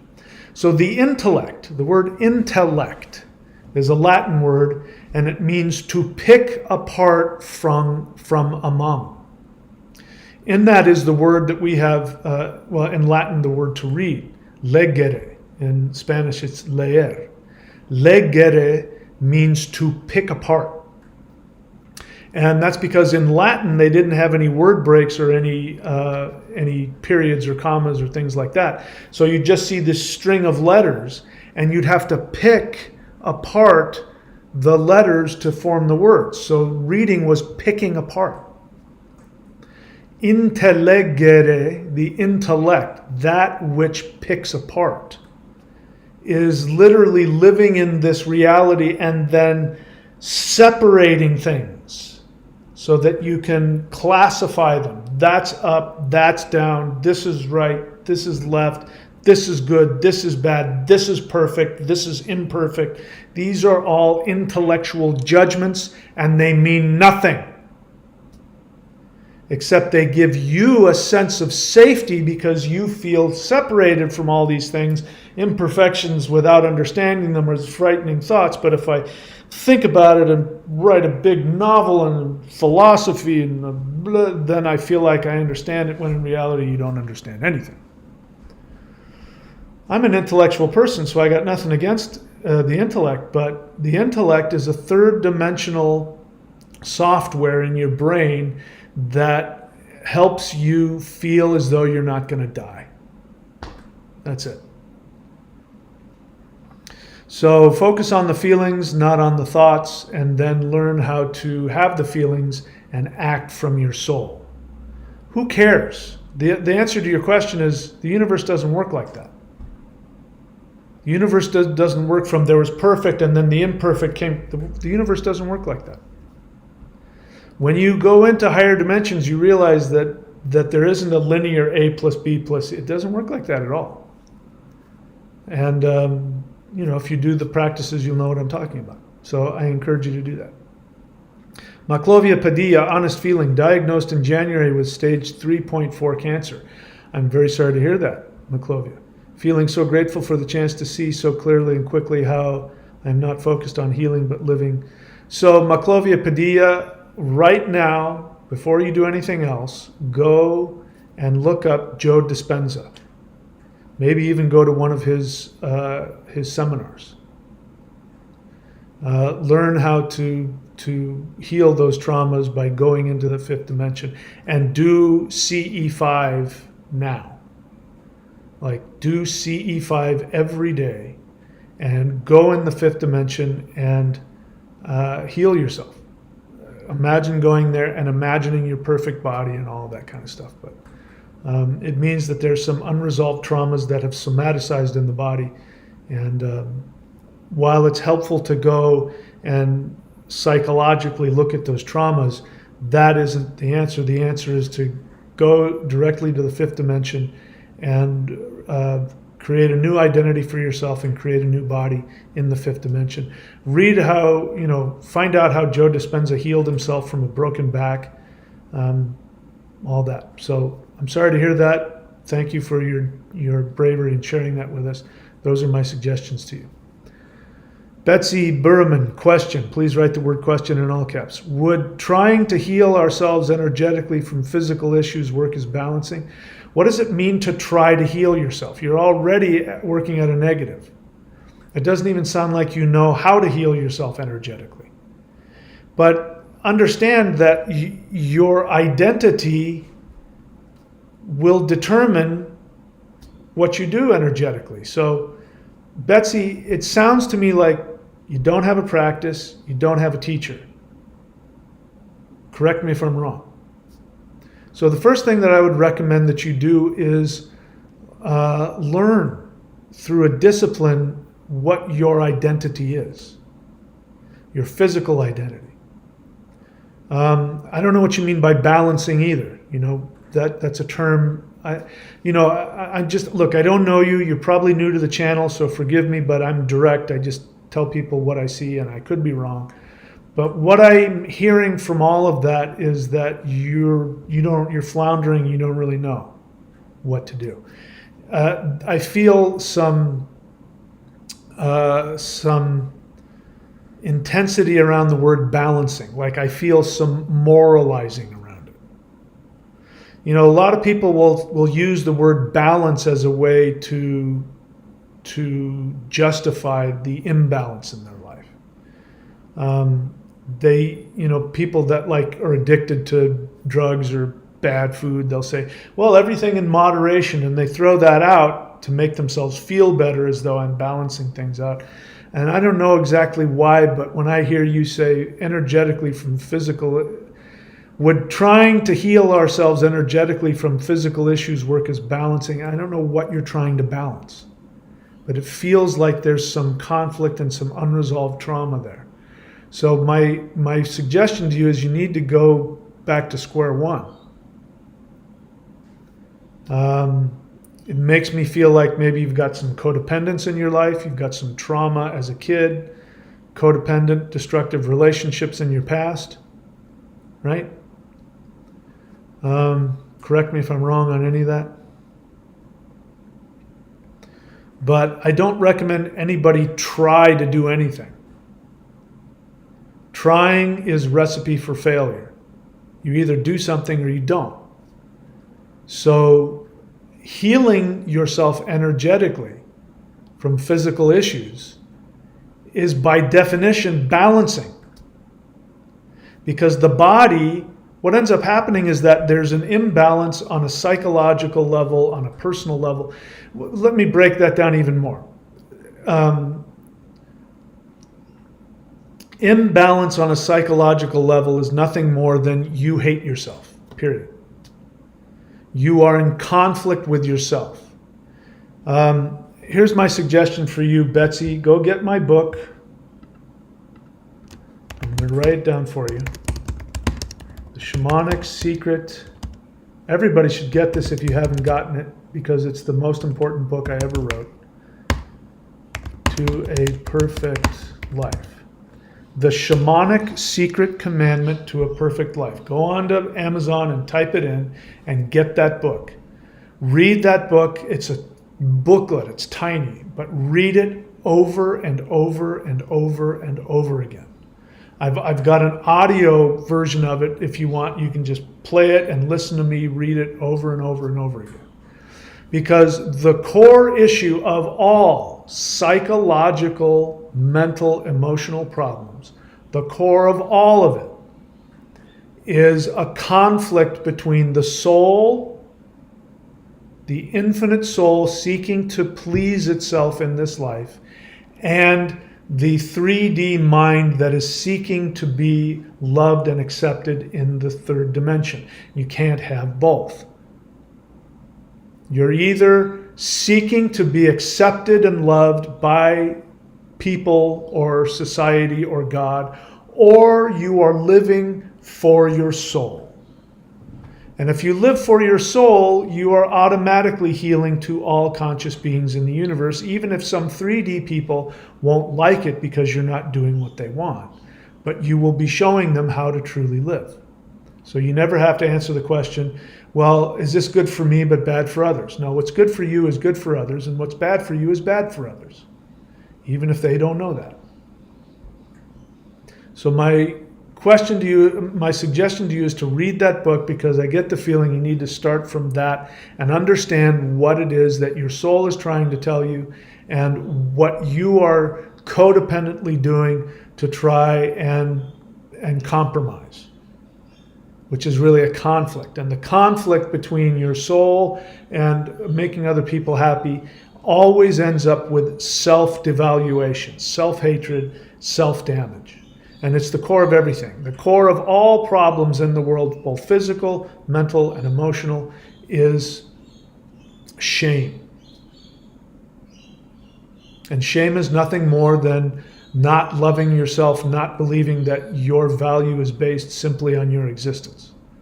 When you get into the fifth dimension and you interact with any being, they overwhelmingly make you feel valuable simply because you exist.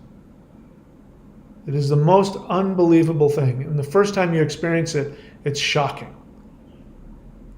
But when you do it enough, you start to live in that, and then you start to identify with it, and then you start to be able to tell yourself, all the time, I have value simply because I exist. Not only that, but I'm an amazing, beautiful, infinite. In fact, I'm the most powerful, beautiful being in existence. And it sounds narcissistic, but the truth is, as you're saying that, you also see that in everybody else. It's not a competition. Everybody else that you see is the most amazing, beautiful, powerful being that says, oh, look at that. Oh, that guy's the most amazing. Oh, look at that little girl. Oh, look at the squirrel. That's the most amazing. That's the beauty of the fifth dimension. So anyway, go read my book and start from there.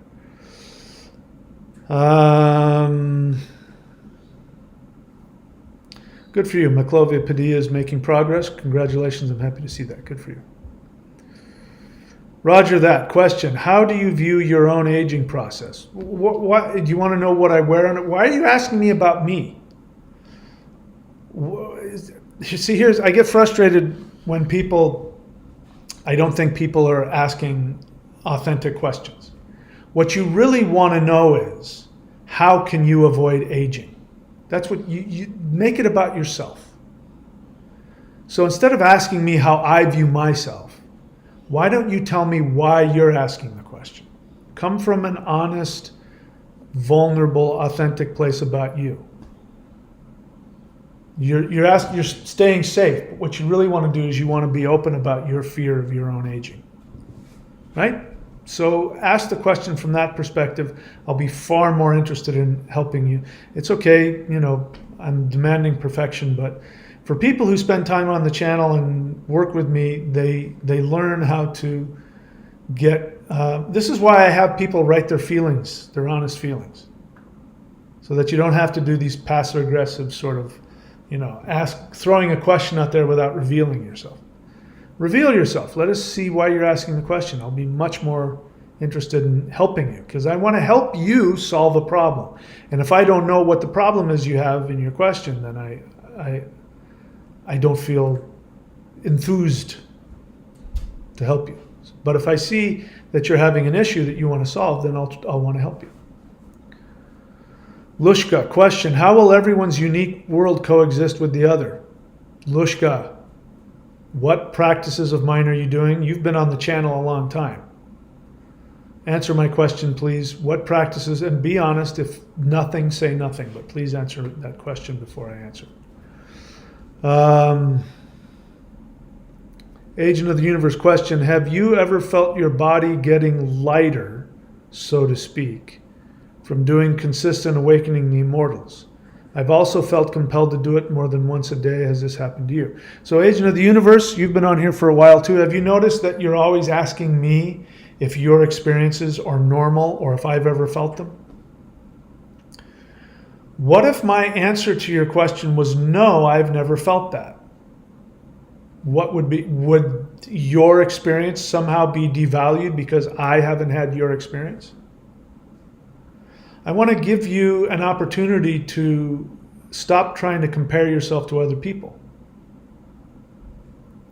It sounds like a pleasant experience, what you're describing. Having your body get lighter and feeling compelled to do the practice more than once. It obviously means it's pleasurable to you. So my first response is, who cares if anybody else has had your experience? Learn to just be with yourself as you have expanded. I have experiences that I've never heard of before. My interdimensional meditations are doing things to my mind and body I've never heard anybody do. I have, my teacher, my yoga meditation teacher, I tell him about what's going on, and he's never experienced any of that.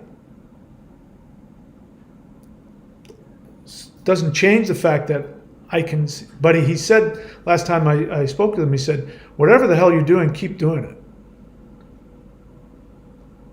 So he could see that it was working. The only thing that matters is, are you happy, healthy, and more prosperous? If it makes you feel good, it doesn't matter if I've experienced it or not. It doesn't matter if it's normal. None of those things matter. The only thing that matters is you're having a positive experience which is making your life better. Okay, let's keep going. Timothy Zoll, honest feeling. I struggle with my checkered past because part of my work is talking about it. Although I reveal how I changed, I feel I'm keeping a piece of the past alive. Timothy Zoll, you've worked the 12 steps, right? Sounds to me like you need to do more 4th step work. And the reason that I say that is because as somebody who's been in 12-step work for a long time, I talk about my past all the time. When I'm in meetings, I talk about my past all the time.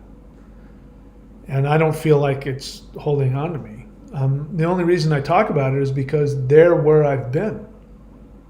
But I'm not there anymore. So what you're saying is you still identify with it, with some piece of it. That's okay. You've made progress. The only thing that matters is you're making progress. I know that you've made progress. So, time to do some more 4th step work. If you still feel like you're attached to it, it means that you have an emotional attachment. It means there's some unresolved stuff in there. And that can be worked through with, writing those 4 columns. You could just start with a resentment against yourself for feeling attached to it. I'm mad at myself. And then you go through what, the 4 columns, you know what those are. But I appreciate you sharing your feeling, let's see. Yeah, good for you. You can do Awakening the Immortals without watching the video. Good for you. That's the whole idea.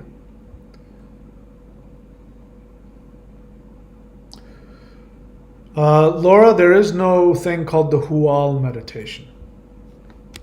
It's H-U-U-L. All you have to do is type that into Google, Hual meditation. You will see my videos come up. Maybe others. I think other people I've taught teach it also.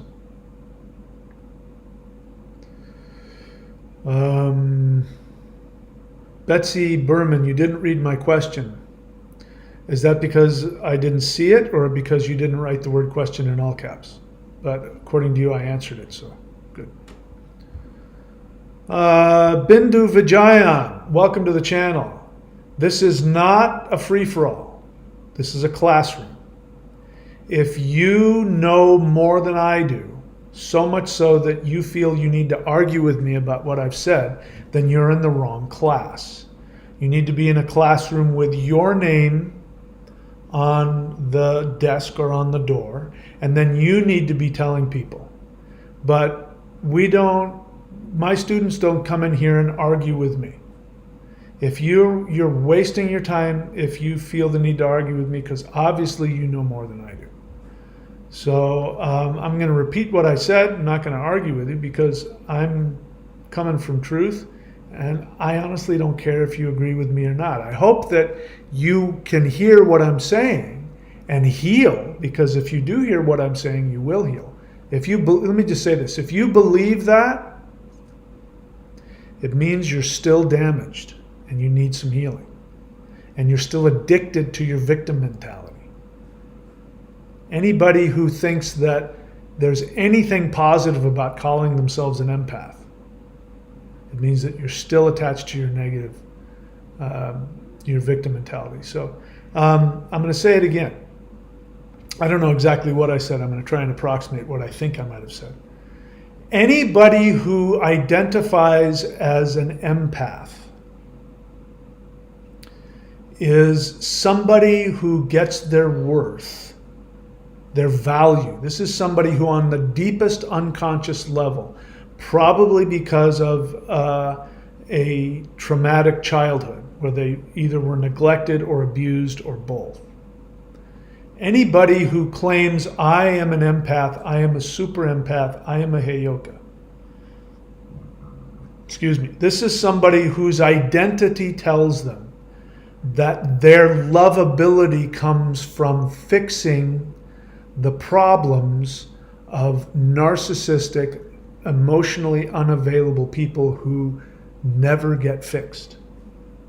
Because when you give true love to somebody who identifies as an empath, either they drop the empath label altogether and they heal, or they will resist true love and they will seek out somebody who will abuse them or abandon or neglect them because they have conflated love with being neglected or abused. And they're proud of it because they were told, your value comes from making me happy. So it's a virtue signaling. They're telling the world, I am valuable. I fix other people. I'm an empath. Because if you're truly an empath means that you feel other people's feelings. So if you're truly an empath, what that means is when a narcissist comes along, you will not want anything to do with them. But what is it that the empath does? The empath gets involved with the narcissist, tries to fix them. They get destroyed. They find another narcissist. So a true empath never gets in a dysfunctional relationship because they go, oh, that person's really empty. I don't want that. I love myself too much for that. All right, what else?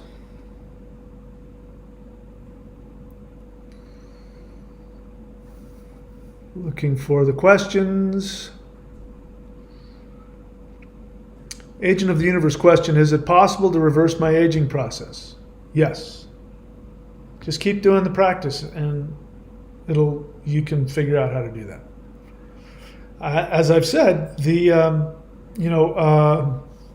has been proven, again, Dr. Joe Dispenza has proven this, clinically proven it, that people who do interdimensional meditation stimulate the pineal gland, they lengthen the telomeres, which is age reversal. And if you think about it, if you're in the quantum field and you're a god, you can create whatever you want. If you want to create a youthful body, you can create a youthful body. So I don't see, we've heard about Babaji. Babaji is supposedly a 5,000-year-old Kriya Yoga monk who is still physically alive and has the ability to shift in and out of 3D and 5D, and he looks like he's, an 18-year-old boy or something. He's just, but he's 5,000 years old. You can believe or not believe in his existence, but if you do believe in his existence, that means that you can accomplish anything you want in the 5D. Angela Green, please don't be lazy and please respect my channel. Writing the letter Q, because remember the whole point of the word question is so that I see it. Do you really think I'm going to see one capital letter and then, come on. Don't be lazy. Write the whole word question and then write an entire question with a subject and an object and a verb. You say, is agape love an ability to transcend? Angela Green, welcome to the channel. I encourage people to write questions based on what I teach. And if you search and if you learn, everybody here should learn how to search within my channel. It's different on everything. On a laptop, you go to the magnifying glass and you write in a search term. If you're on a phone or on a pad, you have to find a pull-down menu that says search. and you can put in a search term and search from within anybody's channel. And if you write in the word agape love, you will find no videos. So Angela tells me that you haven't watched enough of my videos to know that. So I can't answer a question I don't teach about. And agape love is a term. And everybody has a different definition of it, and I encourage you not to, like eating sugar cookies, just take a definition and have that, create an entire meaning for you. It's too generalized. I mean, I know what it means from a Christian perspective, and I'm not a Christian anymore, so. But I welcome you to the channel, and I welcome you to think more deeply and have more specific questions based on what I teach. And you can't do that if you don't watch more videos. So spend some time watching more of my videos, and then you'll be able to ask me questions that I'll like, especially if you do the practices. If you do the practices I teach, you'll definitely ask questions that I will want to answer. Welcome to the channel. I hope you find what you're looking for.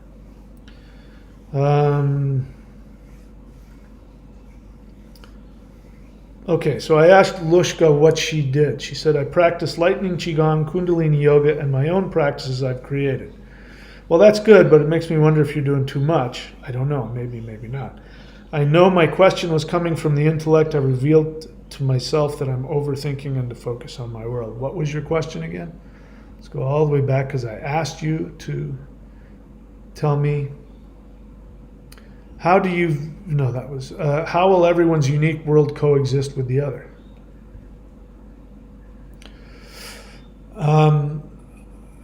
The thing is that question is formed in the future. And what have we been talking about? Living in the future is living in the intellect.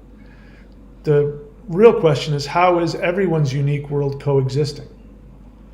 And that is a fact. It is coexisting. Everybody's unique world is coexisting. It's already happening in the third dimension.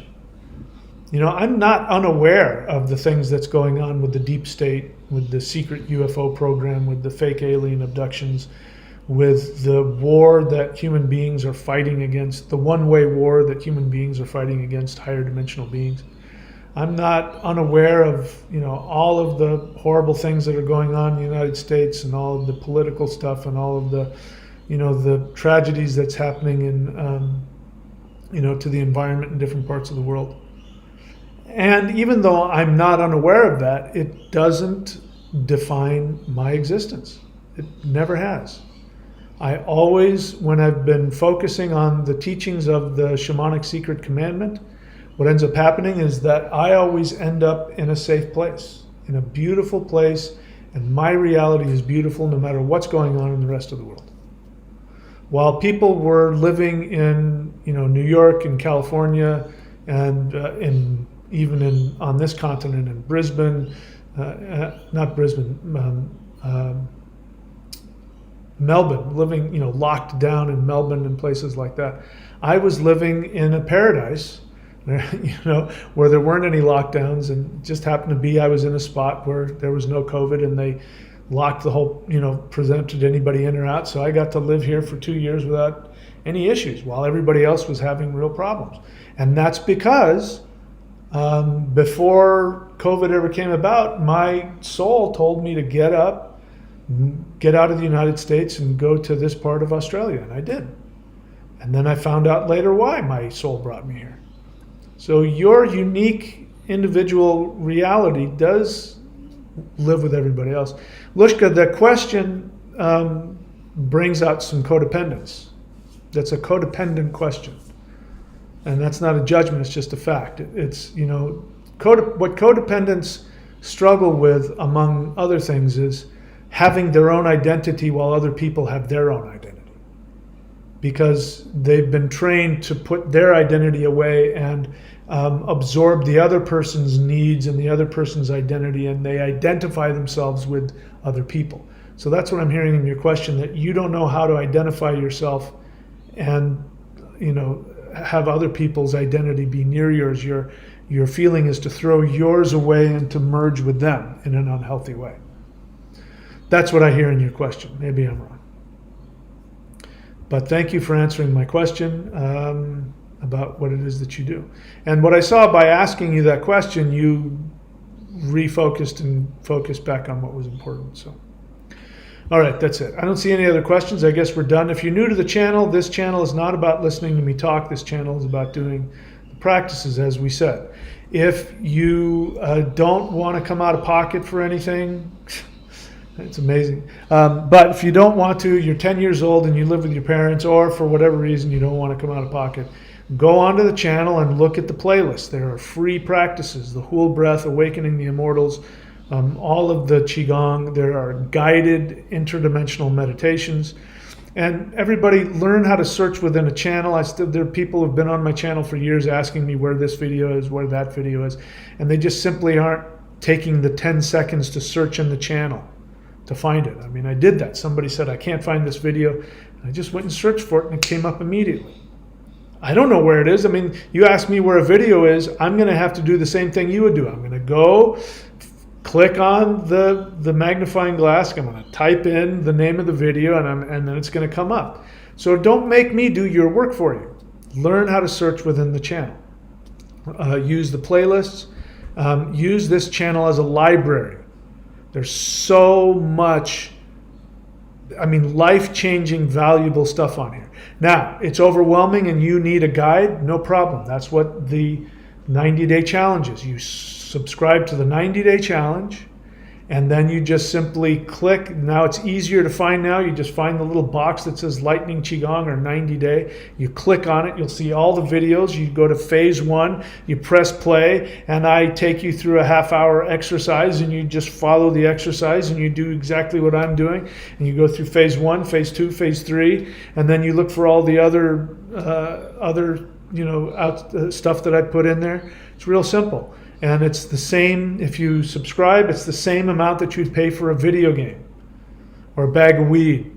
It's the same amount, and it's a lot more, it could completely change your life. And if you don't like it, you can unsubscribe. You're not committing marriage. I'm not putting a ring on your finger. You don't like it, unsubscribe. You got nothing to lose. Courses.thunderwizard.com, all of my teachings, all of my certifications, all of my services, Vedic astrology readings, rune readings, career optimization. I tell you exactly how to find your perfect career. If you don't know what you should be doing for a living and how to be financially successful, I teach you exactly how to do that. And my books, you can go onto Amazon, Kindle, or Audible and type in my name, Michael William Denny. You can type in Interdimensional Revolution, which is my latest book, which is very important, as well as Extraterrestrials Are Coming to Earth. You need those books. And of course, if you want to do the Interdimensional Meditation course, you can go to thunderwizard.com as well. All right. And the bottom line is, if you're not doing the work, nothing will happen. You cannot think your way into any of this. The only way that you're going to be able to shift from your limited, painful 3D identity to your divine fifth dimensional identity is doing specific actions. The actions will shift and change you. Your thinking does nothing. Your aha moments accomplish nothing. Unless your aha moments get you up off your ass to commit. I'm going to do the 90-day challenge. I'm going to go to the Hindu temple. I'm going to become a Buddhist monk. Whatever it is, whatever the action is, I'm not the only game in town. Mine is the one that worked for me. If you want what I have, you got to do what I do. If you're not doing what I do, then I can guarantee you that probably nothing will change. Lushka has an honest feeling. I am a he, by the way. Oh, I didn't know that. For some reason, Lushka sounds like a she. My bad. I don't know the name. So, Lushka, he. I'll try to remember that. Thank you for correcting me. I am a he, by the way. Vince. I don't know who Vince is. Vincent. Oh, I see. Vincent.thunderwizard.com. Okay, yeah. Good for you. So he's sponsoring you? I'm happy to hear that. That's good for both you guys. Okay, that's it. I'm all done. Thank you guys for showing up again. If I've done or said anything that's hurt you or offended you, know that it's because we've got a limited amount of time. I don't want to waste your time. And if I see something that needs addressing, I'm going to tell it to you in a direct way.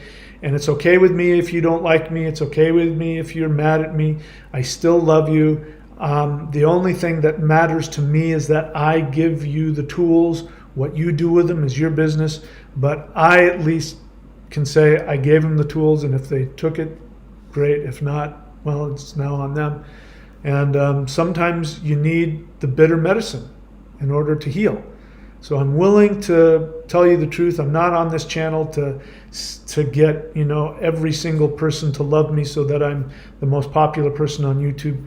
I'm here to tell you the truth and to help everybody that comes my way in the best way I know how. And this is how I do it. I'm one of those teachers. Thank you for showing up. I love you all. Thanks for being alive and for putting the effort into empowering yourself and for listening to me. I appreciate it. I will see you all very soon.